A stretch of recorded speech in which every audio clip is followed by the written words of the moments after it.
halfway through, it was like, I think it was March 15th. Like everything was shutting down. We were already like walking the streets of Tokyo with no one around. So it was already kind of spooky vibes. But then the tourism board was like, you got to go home. We're canceling the half of the trip. And I'm like, no.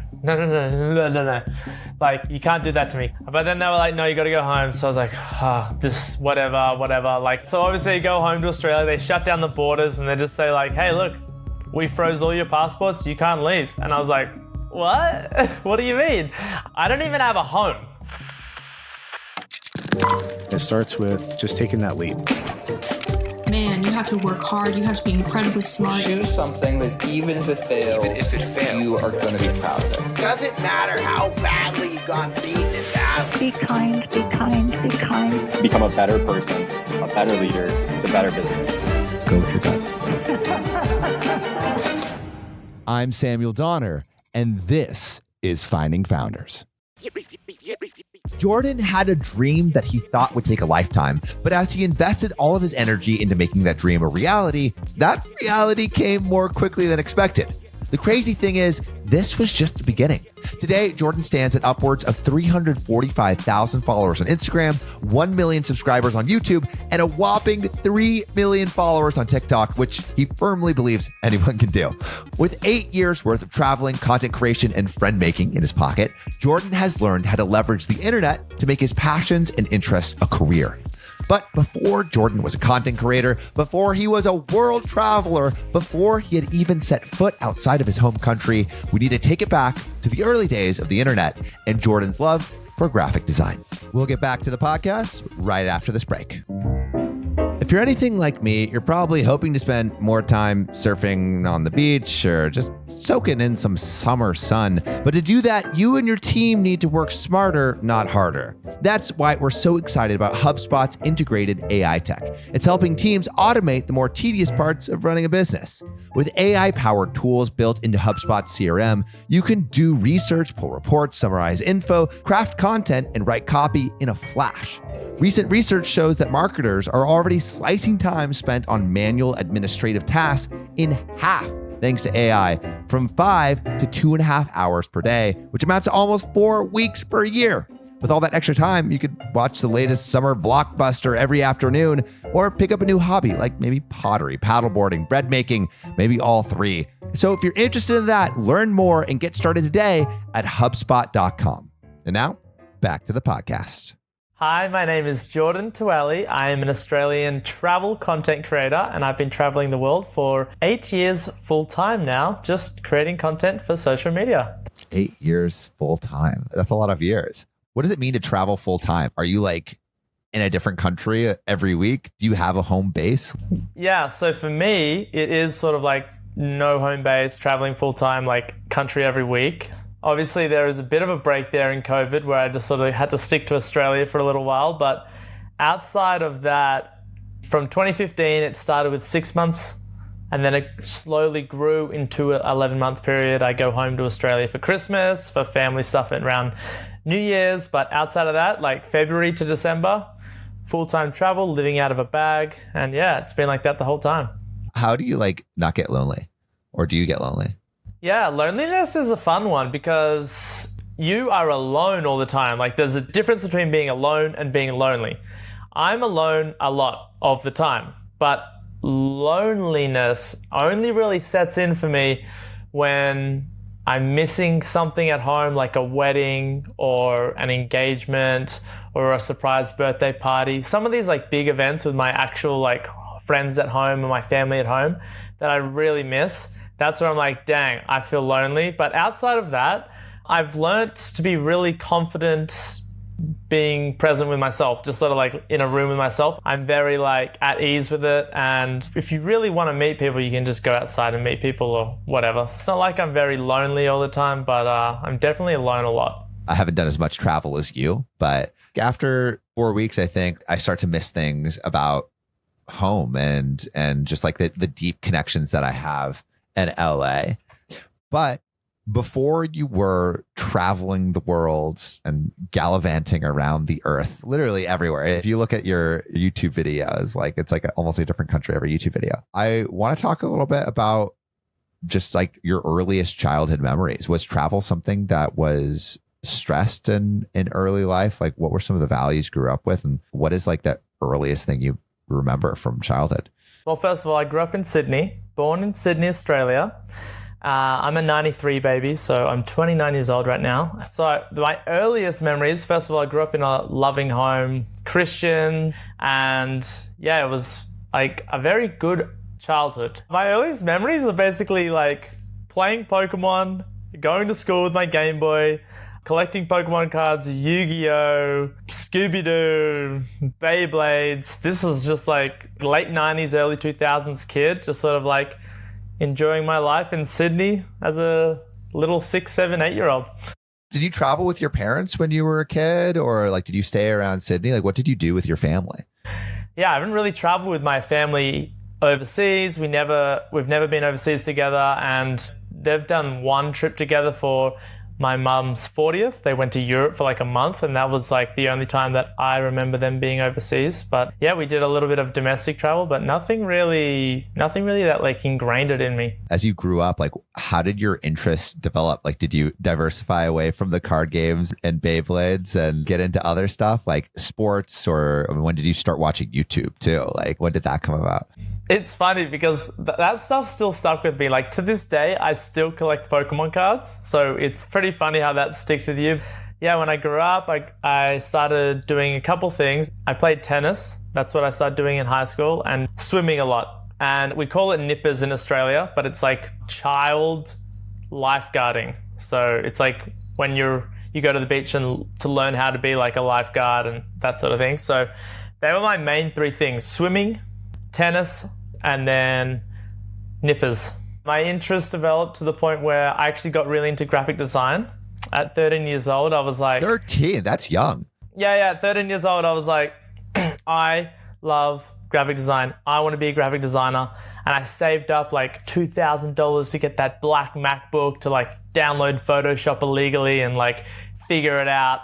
When I think about 13-year-olds that grow up into graphic designers, usually it's like, I want to be like an artist, or I like to draw horses. And then eventually the horse drawing turns into a Photoshop knowledge and then graphic design like later in life. How did you decide at 13? No, it's like graphic design is exactly what I want. Well, yeah, I guess it was more I love drawing, and then I got into the digital side of it. I love pop culture to this day, but even back then I loved Disney and I loved Cartoon Network and all these cartoons. So I was just like really invested in drawing them. I started by tracing them, then I drew them, then I ended up getting into sort of like my own little blog. You know, you could make a blog spot. Wait, you had a blog? Yeah, I had like a blog that I would just keep up to date with like Disney and just random stuff. It was like a design/pop culture blog. And then I met people on this blog, just internet people from other parts of the world. And then they were like designing banners for people's blogs. People would be like, oh, this person designs banners if you want a cool banner. I was like, I want a freaking cool banner. So I got this person to like make me a banner, and then I met a few other people, and then all of a sudden the people that were making these banners were like teaching me how to make them, and then we were making things for each other. And I just, 13 years old, I just started like, you know, fiddling around in Photoshop, and it sort of went from there. So you're interacting with all of these like online communities, probably with people who are much older than you, or at least don't know that you're 13, or were they all around the same age? No, it was like very much the same age. It was like everyone in this random blog world was like obsessed with Hannah Montana and Wizards of Waverly Place and Pokemon and like these very like animes. It was very much like everyone's waiting for the next episode of this child show. So I just sort of like got into this whole world of like loving illustration and design, and then I just did that. That's what I thought. I genuinely thought like from 13, I'm like, I want to be a graphic designer. And then I was like, I'm going to do that for the rest of my life. And even if that happened today, I'd be pretty stoked to like keep doing that. I'm not going to lie. You had all these relationships that you were developing in this design world. How did that mature as you got to like, 13, 14, 15? It sort of just like matured as we grew up, because everyone was growing up together. So it was very much just like, even though we never met these people, you just were living and like growing up with them. How are you utilizing this skill of graphic design before college? Outside of like just fun mashup montages, editing, fun little pieces, I wasn't doing anything for anyone but myself. So after high school, for our end of year trip, I went to a private school. So they proposed we can do a mission trip to Vanuatu with our class sort of at the end of the whole school year, and that can be our schoolies trip over to Vanuatu. And that was the first time I've ever been overseas. So it was like the start of like new culture, new way of life, opening my eyes to all these different aspects of the world. When you land, this is your first time really overseas. So what was your expectation, and how did reality line up? It was so long ago that I think my only thing was just like excitement. It was just an ecstatic week of my life. And I think it opened up my mind to like, okay, the world is so much bigger than just Australia. And were you posting all of those mashups and stuff on your blog? I started creating Pokemon illustrations and anime illustrations, and I started posting them on Tumblr under some anonymous name that was untraceable back to me. And then that Tumblr blew up a little bit. At the time, it was like 5,000 followers on this Tumblr. Wow. What year was this? This would have been 2011, 2012. For 2011, 2012, 5,000, followers is a lot. How did that feel for you? It was pretty cool. It was like I started the whole Tumblr under this thing called Pokemon Safari, and it was just me drawing. I just was like, I'm going to start at 1, draw all the Pokemon. And that was me just drawing my own little Pokemon in my own little world. And then that grew so much that I actually didn't feel like I needed to be ashamed anymore. And I changed it to my like Jorden Tually art. I went from this anonymous name, and then I had the followers gave me the confidence to be like, you know what? This is cool. Do you remember like the moment where it started to gain traction? Yeah, I remember once I completed the original 151 Pokemon, I put them all in a big poster montage. I posted this like the complete set, and then that one went crazy viral. That's when I just started selling like mobile phone cases and like random merch, and people were just buying it. Wait, you started selling stuff? Yeah, it was kind of crazy. Like I started earning probably like $1,000 a month passive just from like these random Pokemon things, and then eventually I was like going to Comic-Cons, and I was like fully in it. Around 2012, that's when you started going viral for that complete set, right? Yeah, it was like front page of like, I don't know, Reddit in like the art community or something. But it got to the point where I actually went to a Comic-Con. Someone had printed the design, and I like went to the booth and was like, grabbed it, and was like, this is mine. I'm leaving it, like don't print my stuff again, blah, blah, blah. And I like took these like random shirts from this guy's booth at a Comic-Con. If it gets that big that you see someone else bootlegging your stuff, it's like, okay, that's pretty big. What did that do for you as like a creative, right? Because you're still in school, you have like this crazy internet virality. Did this change how you thought of yourself as a artist and graphic designer and like what you could do in the future? It definitely gave me the confidence to be like, oh yeah, the internet is the way to go. I feel like if I didn't have that upbringing of like being able to see the success on the internet early, I wouldn't be like, oh, get your passion, apply it to the internet, do your passion for a living. Like that's sort of like, that's what I learned. So then obviously that like reciprocates itself into travel, because that's what I learned early on. I just liked drawing Pokemon, and then the internet allowed me to draw Pokemon for a living potentially. So it was like, if you can get that niche and still make a living from it, you can honestly do anything on the internet. That's what I learned the most. That's absolutely insane. Did you also start like a YouTube channel around this time too? No. I started an Instagram, like an art Instagram, and that was really my first community on the internet, was this Instagram and meeting these artists and sort of daily communication with other artists that are drawing anime. Now, obviously, my community is very travel-centric, and I meet up with other travel influencers. Once university came around, then it started being utilized. I mean, I really have no ego when I say this, but it was just like I was teaching the teacher some things on Photoshop. Wow. Just some shortcuts with the keyboards and like just things that either she was teaching us. I was like, I already know this. Is like, I had the cruisiest 3 years of my life. It was the easiest degree in the entire planet. But I've invested at this stage like 5-6 years of my life into this software already. So none of that really happened until probably I went to university and I started getting random jobs and things like this. I did some freelancing on the side, but until then it was just like innocent fun until I was like graduated from school. After university, I took my first year of sort of travel just for fun. I was meeting up with these artists around the world. What year was that? My first year of travel, 2015. And then soon after that, that's when all the virality from Tumblr happened, right? Yeah, then I had that summer, the virality happened. I went to university. I started being sort of less insecure about what I do and what I create. And I started owning it and making a bit of money on the side whilst I was studying at university. So yeah, it was good. It was a good time.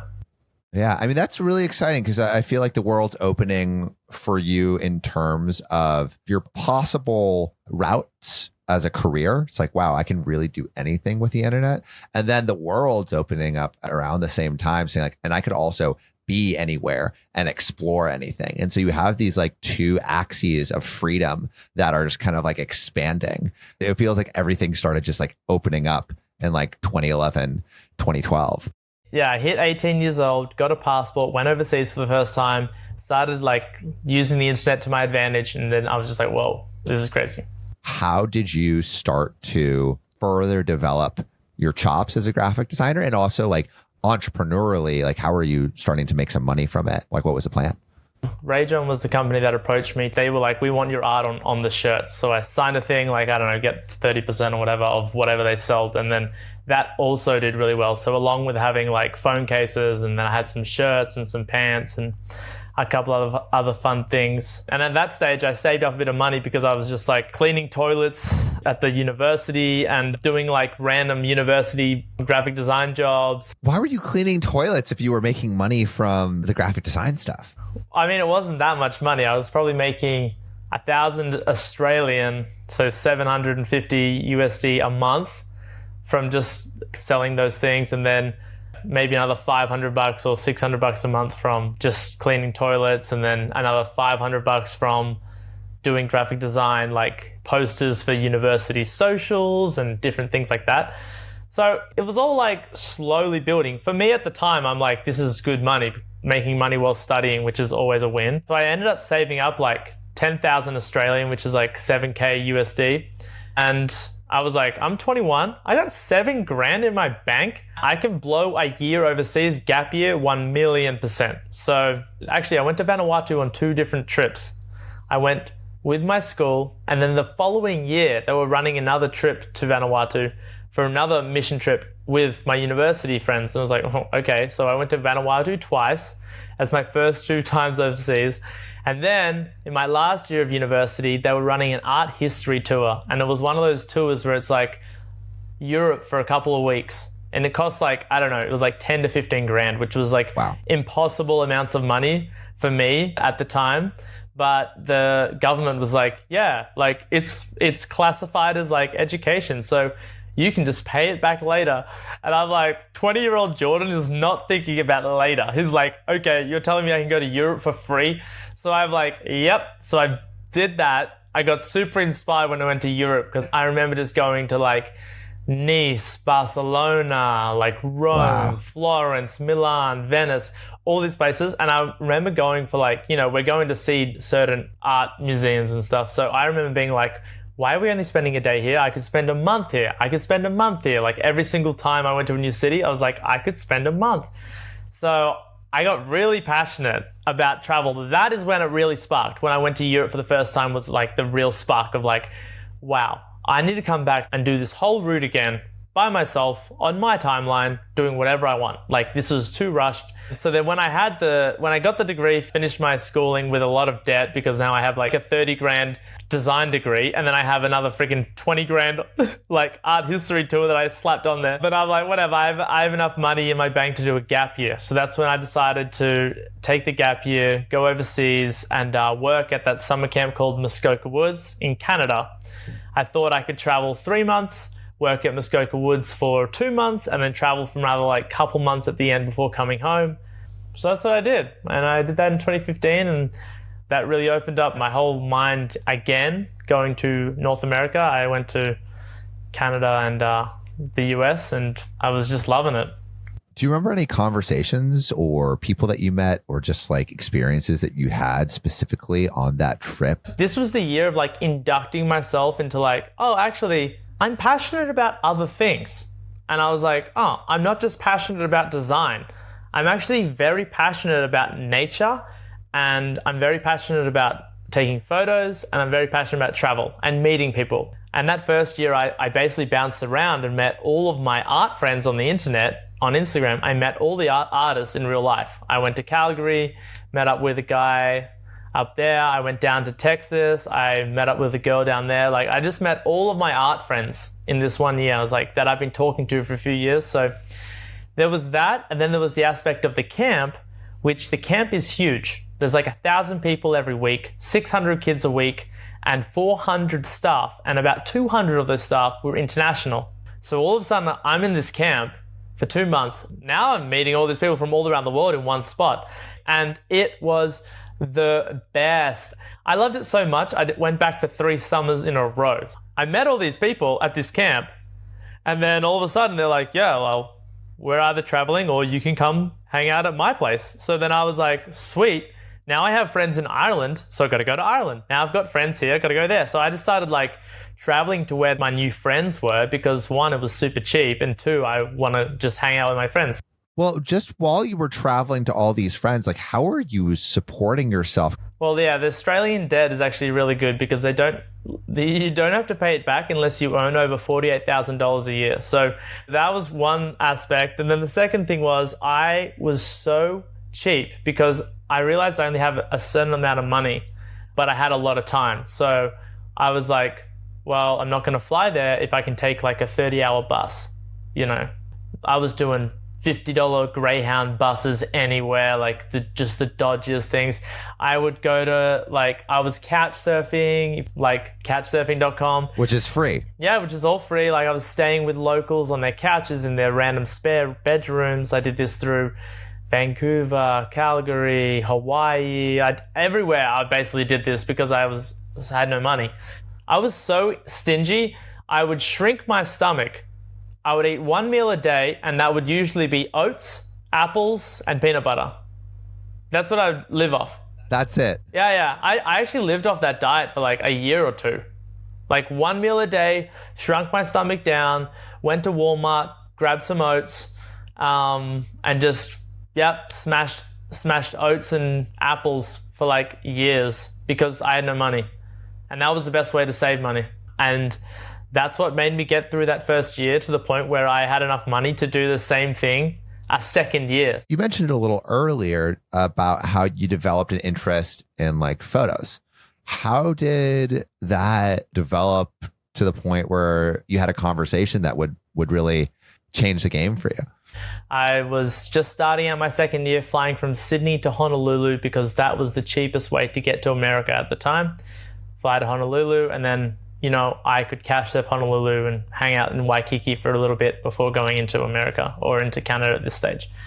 And when I had this method to meet people because obviously I want to do cool things. So I would find geotags on Instagram of like places I want to go, hikes I want to do, beaches I want to go to. And I would just go to most recent posts or most popular posts and DM these people that have been there. They're always locals. It was always just random locals. And I would just say, hey, I'm Jorden. I'm a solo traveler. I'm just coming through Hawaii at these dates. And I saw that you went to this beach or you did this hike. I'm super passionate about hiking and I don't really know anything about Hawaii. If you're ever going on a hike or if you're ever going to the beach or whatever it is, and you have a spare room or you would like to invite me, I would love to come. That would be my dream. So yeah, I just would copy paste this message to as many people on as many researched hikes that I wanted to do, waterfalls I wanted to visit, wherever it was. And one guy that reached back, I was super surprised because at the time this guy had 30,000 followers on Instagram. His name's Jackson Groves and he is actually an Australian, but he was living in Hawaii. And he was like, hey bro, actually, funny enough, I had to rent a car. He usually had a moped around Hawaii. He's like, but I had to rent a car because my girlfriend's sister is coming. And we had to rent a car because we don't have enough room with her on the moped. So there's actually one spare seat in the car. if you want to come on a hike, feel free. And I was like, no way, this is insane. So we had one spare seat because it was like him, his girlfriend, his sister, and his sister's friend that all were here. And he hired this car for like 4 days. Went on this hike with him.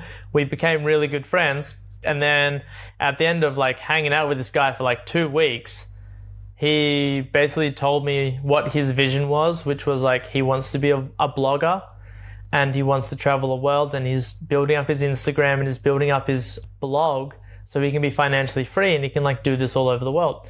And I was like, whoa, that's insane. And he was like, Jordan, you're already taking photos. You're already posting the photos to Instagram. I was already doing it for fun. So he was like, here's a little bit of a structure. Here's the hashtags to use. Here's when to post. Here's how consistent you have to be. Do this for a year and you can 100% make this happen. And I was like, no way, this is insane. This changed my whole trajectory of what I was doing. This was the year that I ended up being like, do I choose design? Do I choose travel? I couldn't continue to juggle it all because it was both taking too much of my time. So I was like, you know what? I can always come back to graphic design. I'm gonna go all in on this travel thing, and boom. Wow. Yeah, he's still one of my really like my best mates to this day. So which is crazy.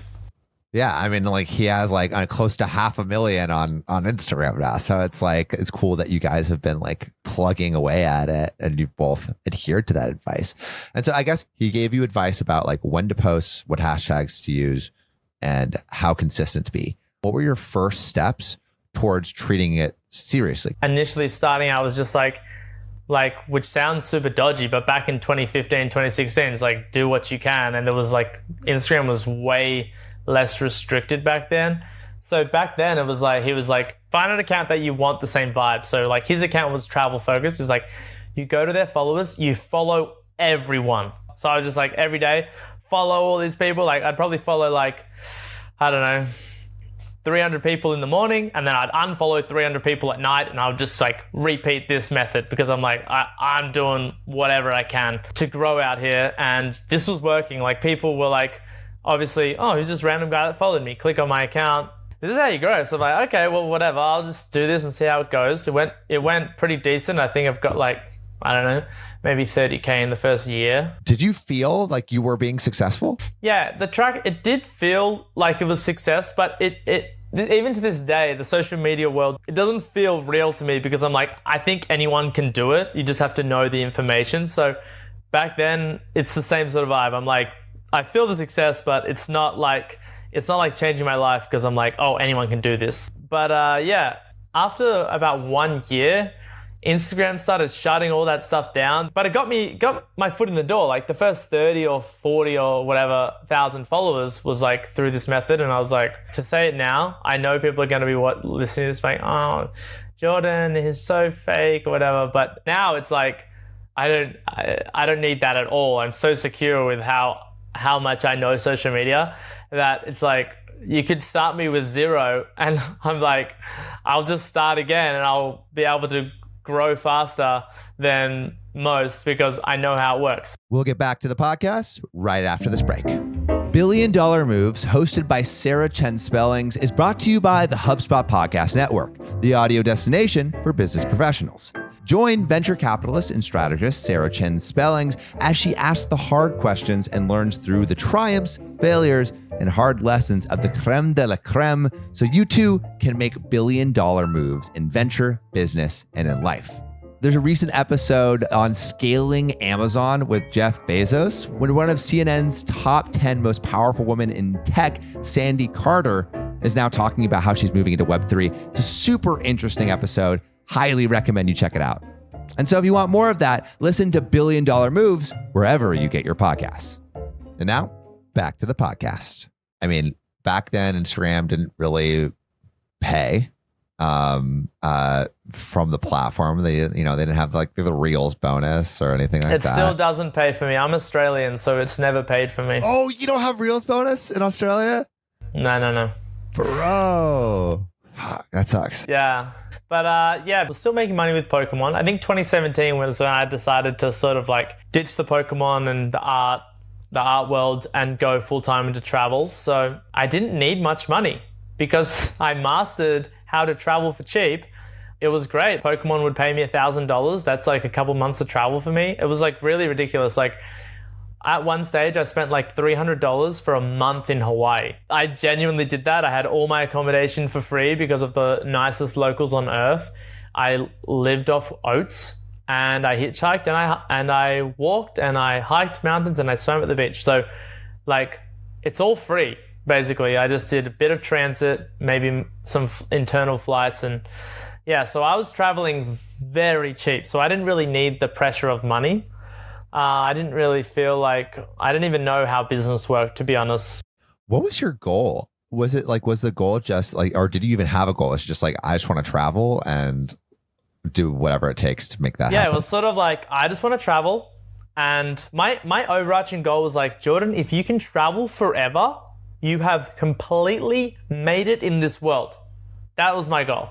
And that was my sole focus, was just like, I just love travel. So that's all I wanted to do. What were you thinking in terms of how to actually make money from this? I wasn't business focused. What I found out later is that goal of travel full time, it's actually kind of hindered me in the last couple of years. 2017, I got invited to my first press trip, which was to Sri Lanka.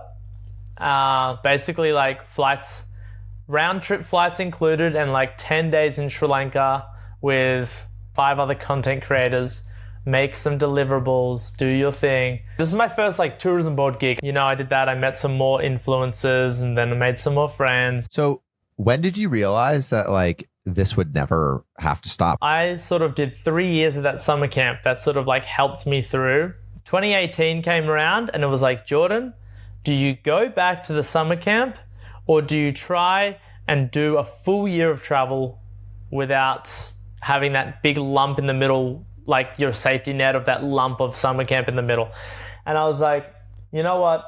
There's only one way I can actually, if I want to make this my full-time job, I just have to go for the full year and hope it plays out, because I didn't have enough money. I probably had like $3,000 or $4,000. But I knew I have the privilege, you know, being from the family I'm from and growing up in Australia, like, and having like an Australian passport, I knew I had all the privilege and all the luck. If I needed to call my dad and say, Dad, I've literally screwed up. You need to pay like a $2,000 ticket to get me home to Australia.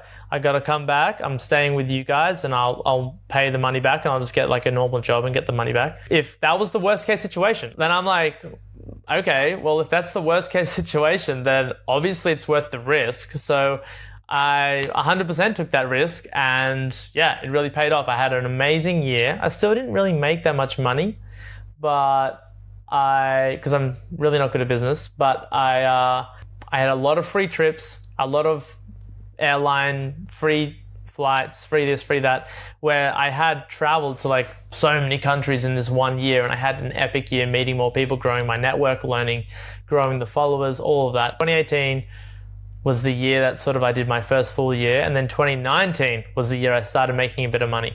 So how did you start making like actual money? I got to the stage where I understood a little bit more about my worth. At this stage, I think I had 100,000 followers on Instagram. Coming into 2019, I was like, okay, well, I got 100K. And I've heard people are making money on the internet and people do this, so I'm just going to start charging. So I just started because I was like, okay, I have a little bit of money. I have maybe I had at the end of 2018, 5 to 10 grand, just from random gigs. And so then I was like, I have enough money to travel this year if I don't get one job. So I'll just start charging for things. And I wasn't charging much. I would charge $500 for a post, or a press trip, like a 1 week press trip. I would charge $700 for 7 posts and flights to and from destinations. So I think in 2019, I made 50,000 Australian, so 35K USD. And that was mainly from a couple big deals. I did one job with a travel company where they basically hosted me for 60 days. I did 3 or 4 different trips. They run a Kentucky sort of thing. I did 4 different trips and I made them tons of content, more content than you would even like dream about it because I was just so into it. And they paid me like, I think it was 10 grand or something for what it was essentially 2 months full-time travel. They paid for all the travel as well. So 2 months of full-time travel, maybe 25 posts online, constantly daily stories. And then I gave them the hard drives of everything I shot. So looking back, I'm like, Jorden, that's so much value. I mean, you were doing what you wanted to do anyway. You were getting paid to do what you wanted to do. Exactly. So this is where my mindset was like, I was still like, if I'm getting paid to travel or if I'm traveling for life, that's my goal. And so that's where my business sense wasn't very good because I was like, hey, if you're giving me something for free, I'm taking it because I want to travel. How does the end of 2019 look and the beginning of 2020? I also think 2019 was the year that all the tourism boards clicked and was like, oh, this is a really good way to market our country. So I think 2019, to this day, I've never had more offers or more opportunity than 2019. Even now with 5 million followers online, like across all platforms, 2019 I still got like way more emails. It was wild. It was sort of like the mindset was leading into 2020 was like, okay, you've just crushed it. I think I did like 15 new countries in that year, and I was like, you just crushed 15 new countries. You've done so much. Like, let's just roll that into 2020. And that was all great until COVID hit and I got stuck in Australia for a year. So can you tell me about what that looked like? Yeah, so basically I was in Australia like I'd always do for Christmas in January. And in February, boom, see ya, going for the year again. First gig of the year, Japan tourism. So I'm in Japan, I'm with the tourism board. They're paying me like 3 grand for like 10 posts or 5 posts or something. And I was like, this is great. Halfway through, it was like, I think it was March 15th. Like everything was shutting down. We were already like walking the streets of Tokyo with no one around. So it was already kind of spooky vibes. But then the tourism board was like, you got to go home. We're canceling the half of the trip. And I'm like, no. Like, you can't do that to me. Because what I would do is I would always like continue to travel that country and then tell the tourism board to like push my flight out. So instead of being there for a week, I would be there for a month, but I would still get that free flight to the next destination I wanted to go to. But then they were like, no, you got to go home. So I was like, this, whatever. Like, so obviously you go home to Australia, they shut down the borders and they just say like, hey, look, we froze all your passports. You can't leave. And I was like, what? What do you mean? I don't even have a home. So I'm in Australia. I'm staying with my parents. I'm living with my parents now. And yeah, but the government were good. They were like, and I'm so glad I made money the year before because 2019 set me up for 2020 where the government was like, look, if you're earning 30% less than that month last year, we'll pay you 3 grand. That was basically it. So I was like, oh, thank goodness I had a good 2019 because I wasn't earning any money in 2020. So easily earning less than 30% a month. So I could easily prove that, and the government ended up paying me out like 1 year to exist in Australia, and I think they gave me like 30 grand to live in Australia for a year. But at this stage, I was still doing some work. Like there was still drips and drabs. I probably made 50 grand in 2020, right? Yeah, how did that year feel for you? It was so weird because I had all these ambitions, all of these goals, and then everything sort of was like crashing down. I love Australia. It's still my favorite country on earth, and I'm so happy to be Australian because I love this country so much. But my mind at the time was so removed from, like, my ambitions were so not in Australia that it was very hard for me to like come back here and just be here, especially because no one could relate to me. There was probably like 4 other people in Australia that could relate to me in regards to like they did YouTube or they did social media and travel and they lived out of a bag. Everyone else was just like living their normal life, still working, but maybe they're doing it from home. Where I am like, no, this is nothing to do with me. Like my work isn't here, and this whole routine life, like everyone's 9 to 5, that I have nothing against, but it was like so foreign to me. So it was a big adjustment, but obviously it was really good for me because I just went crazy on TikTok, and that ended up launch padding me like even better. Yeah. I mean, 2020 was the year. So I was just at VidCon like last week, right? And if you ask people, oh, like when did you start, making videos? There's a whole generation of creators that is all 2020 on TikTok. And then it would like it would go to other platforms, and the growth you could get on TikTok was crazy. Like you would post, if your content was good and you had been making videos before, you post one thing to TikTok, you can get 500,000, million, tens of millions of views like instantly. There was nothing like that at the time. So how did you start taking advantage of it? How did you hear about TikTok? And then like, how did you start applying everything that you knew about the internet from everything that you had been creating to that platform? Yeah, well, it really aligned for me because I actually got on TikTok in July of 2019. I started just dabbling on the app, and I was like, okay, I love this app because it was all, at the time it was like lip syncing and dancing. I'm not really much of a dancer, but like they were doing like Disney lip syncing things. Like all of this fun little stuff was happening. I was like, this is a great app. Like I love it. I was already on the app, and I think I had 50,000 followers on TikTok leading into 2020. And I never make New Year's resolutions, but I was like, Jordan, your New Year's resolution is going to be posting daily on TikTok for the whole year. That was my already goal leading into 2020. And then once COVID hit, it went from posting once a day to 3 a day because I just had all the time in the world. What were you posting?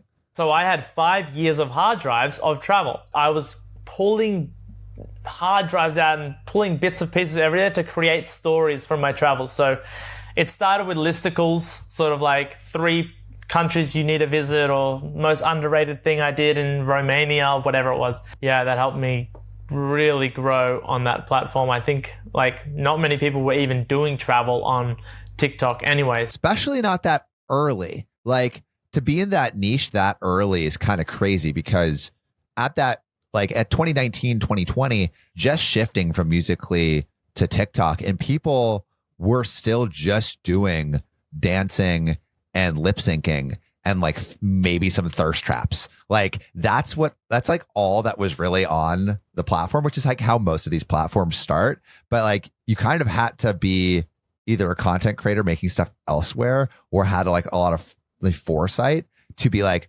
oh shit, like you can post any kind of content here. It's a unique opportunity to just completely dominate that niche. The creator fund wasn't that great back then.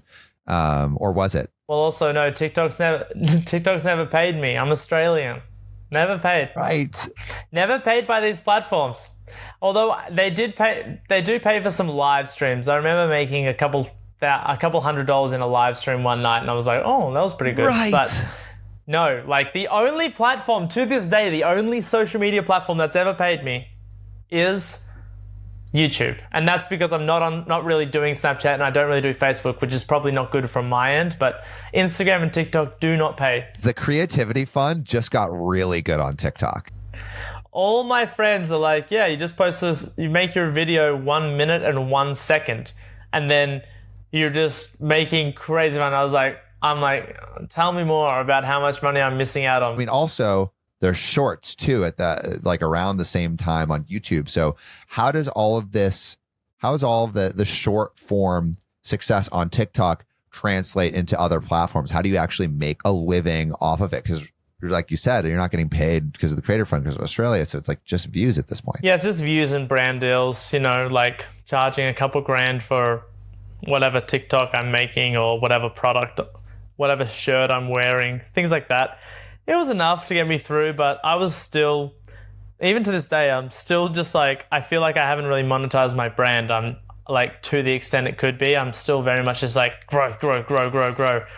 Like if you grow enough, you'll eventually like cash in. Like that's sort of always been my mindset. And 2020 was like the start of that, where I remember one day waking up to like 100,000 new followers. 100,000. Yeah, it was 100,000 in a night.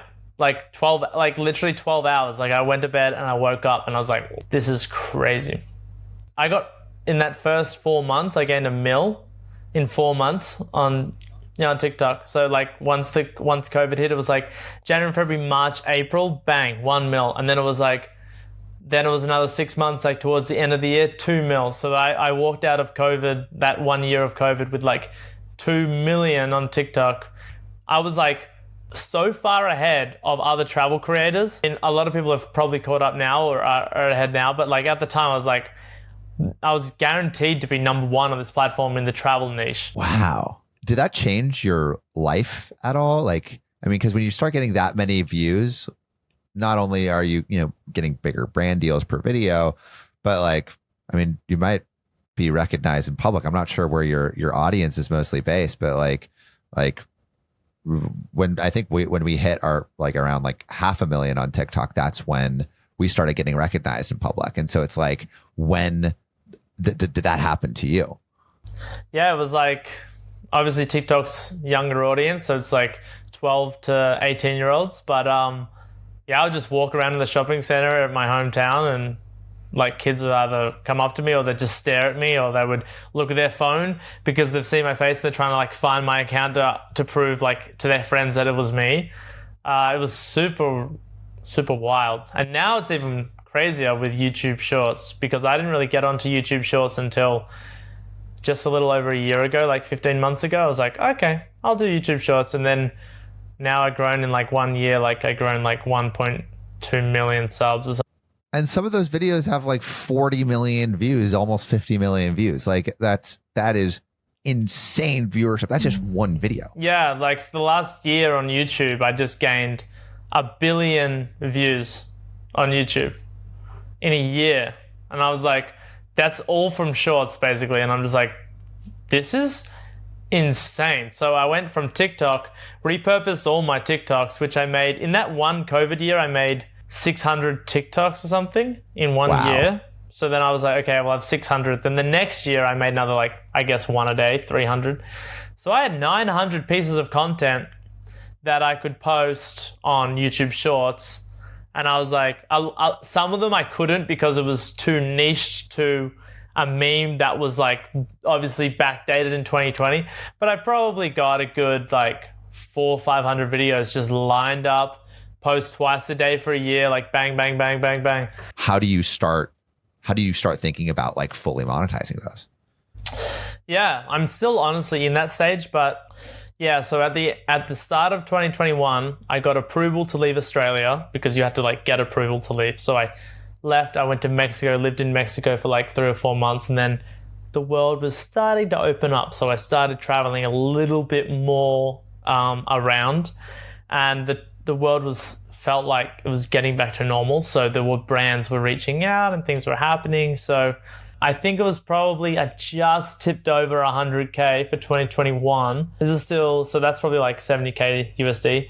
This is still just brand deals and sponsors, or like just genuinely making content for brands that I never get seen, like, making photos for a product. But because I had so many more followers, I had like a bit more leverage, and there was a lot more like people reaching out. But 2022 is where it all changed, because I was still making what I would guess is a lazy 100K, because my mind wasn't even in business. I was just very fortunate that people were offering me money and I was just like happy to do it.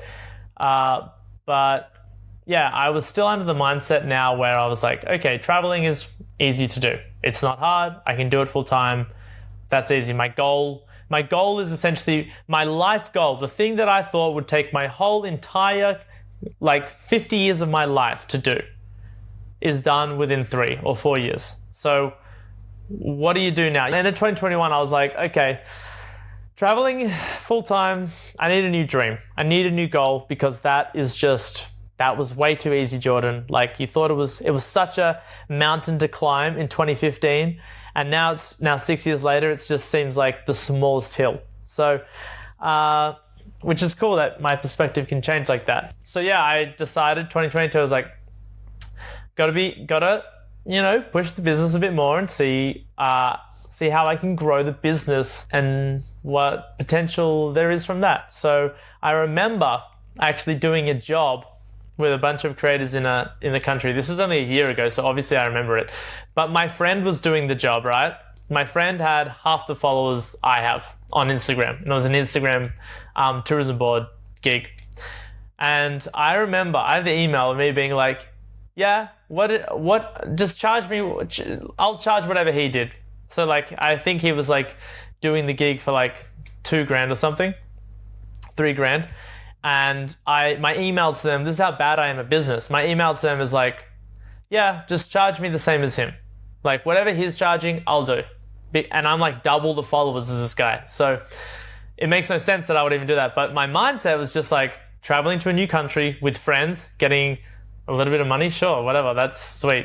But when I was there, the other influencers, obviously I'm very open with money and talking about whatever. So the other influencers were like, it came out that I was like, yeah, just charge like $2,000 for this gig, whatever. But I'm huge. I'm a massive influencer at this stage compared to others.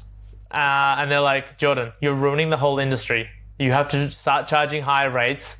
Otherwise, you're screwing everyone over.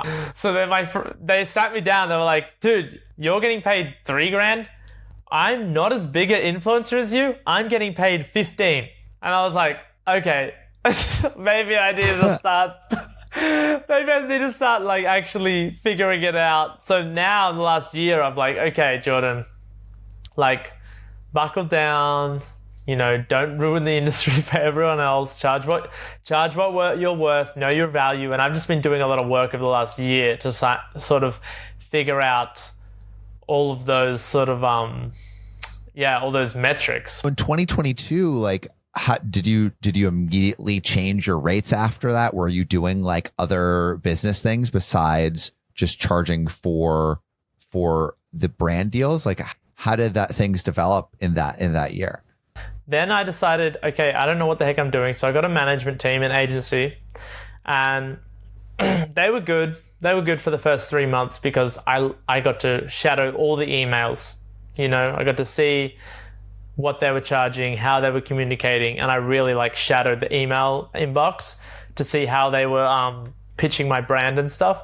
So for the first 3 months, I was like, okay, this is awesome. Now I can see what I should be doing. And then towards the end I just switched agencies actually, because towards the end of it, I was just like, well, you've taught me everything I need to know. Like, I don't need to be giving you a big chunk of the pie. I can do that myself.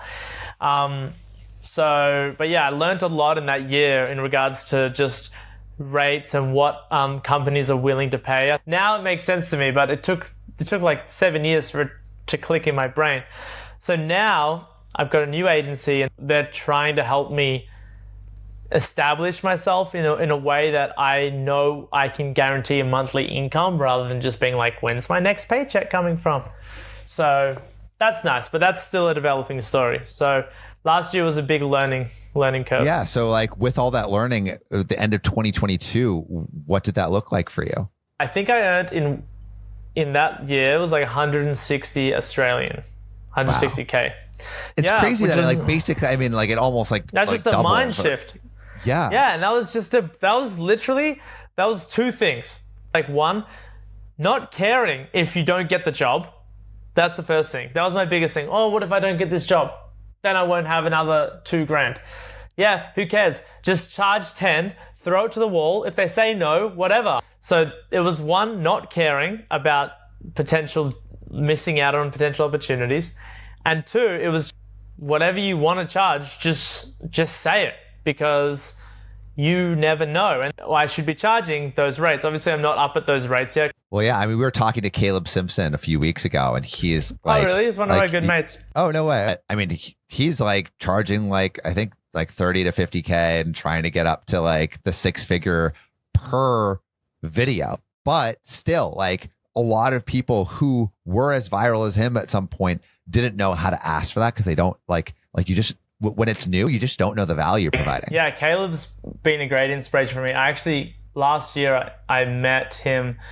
I lived in New York for a month. I always had this dream of like living in New York. So I lived in New York for the month of October, and I just happened to like know it's so funny. He used to, he works out in the morning at 7 a.m. every day. with his friend. But his friend's in Italy for 3 weeks with his girlfriend, and I'm subletting his apartment. It's been amazing to see his mindset because I'm sort of following those footsteps now. Yeah, he seemed pretty happy about his management switch. We were talking a little bit about that. Yeah, so like that's the thing. Like and that's why I'm so successful, is because I've got this network of people that I've just like friendships that I've built over the last few years. And yeah, of course, like money hasn't been my focus, but I still just think like I've played it right because I've got such incredible friends in the industry that are like genuinely looking out for me, Caleb being one of them. So yeah, it's like it's really huge. So I'm excited to see where like I go from here. But what are you most excited for in the future? What are you looking forward to? What's the big goal on the horizon? The small goal is to just start getting more consistent with long form videos on YouTube. I can do short form like no problem. I'm almost posting one a day. Very easy for me. But long form is always, it's like a bit harder. It's hard being a one-man band with this stuff. I'm gonna like try and expand a little bit, expand the team. But the long-term goal is just continue to build the brand and see where it takes me.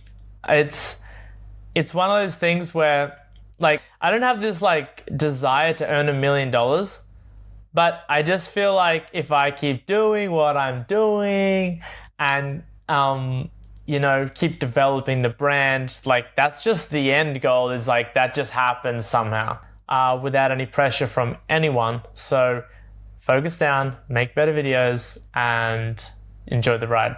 Yeah. And to close out, like there are a lot of people who want to become content creators now, but might not know where to start or how to start.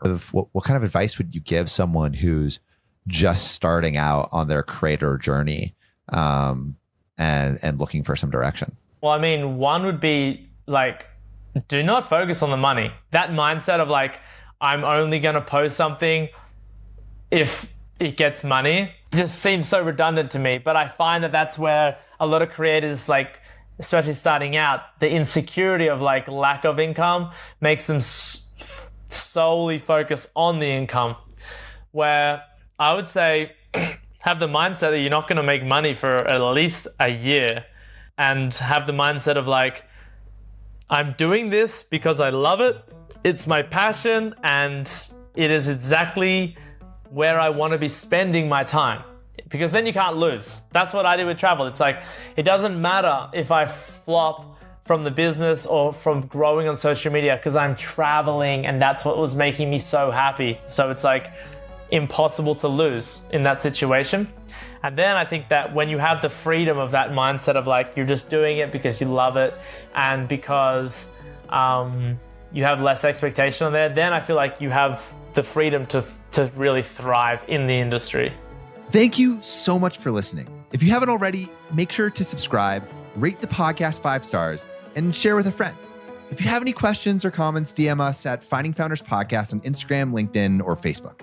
Finding Founders is produced and hosted by me, Samuel Donner.